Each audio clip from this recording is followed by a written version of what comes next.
अवैध व्यवसाय, अंमली पदार्थ साठा तसंच विक्री करणाऱ्या गुन्हेगारांचा शोध घेऊन कारवाई करण्याबाबत कोल्हापूरचे पोलीस अधीक्षक महेंद्र पंडित यांनी आदेश दिलेत.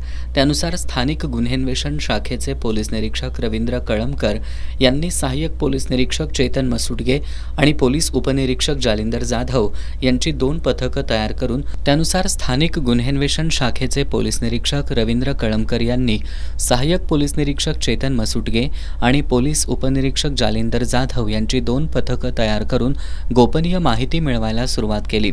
दरम्यान पोलीस अंमलदार वैभव पाटील यांना कराड तालुक्यातील मलकापूर इथला पोलिसांच्या रेकॉर्डवरील फैयाज मोकाशी हा करवीर तालुक्यातील उचगाव मार्गे गांजा विक्री करण्यासाठी गोव्याला जाणार असल्याची गोपनीय माहिती मिळाली.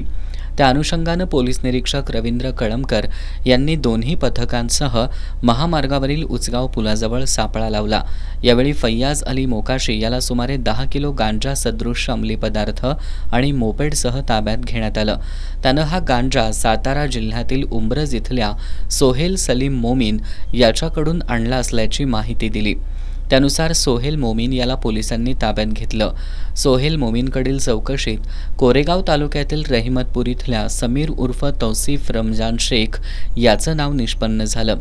त्यानंतर पोलिसांनी समीर शेख याला ताब्यात घेऊन त्याच्या राहत्या घरातून सुमारे 81 किलो गांजा जप्त केलाय. या तिघांकडून गांजासह सुमारे 23,90,000 रुपयांचा मुद्देमाल जप्त करण्यात आलाय. या तिघांविरोधात गांधीनगर पोलीस ठाण्यात गुन्हा दाखल करण्यात आलाय. या कारवाईत स्थानिक गुन्हे शाखेच्या अधिकाऱ्यांसह पोलीस अंमलदार वैभव पाटील, प्रवीण पाटील, गजानन गुरव, विशाल खराडे, संतोष बर्गे, योगेश गोसावी, महेंद्र कोरवी, प्रदीप पाटील, अशोक पोवार, परशुराम गुजरे, संजय पडवळ, कृष्णात पिंगळे, शिवानंद मठपती, नामदेव यादव, अनिल जाधव, यशवंत कुंभार आणि हंबीरराव अत्तिगरे यांनी सहभाग घेतला.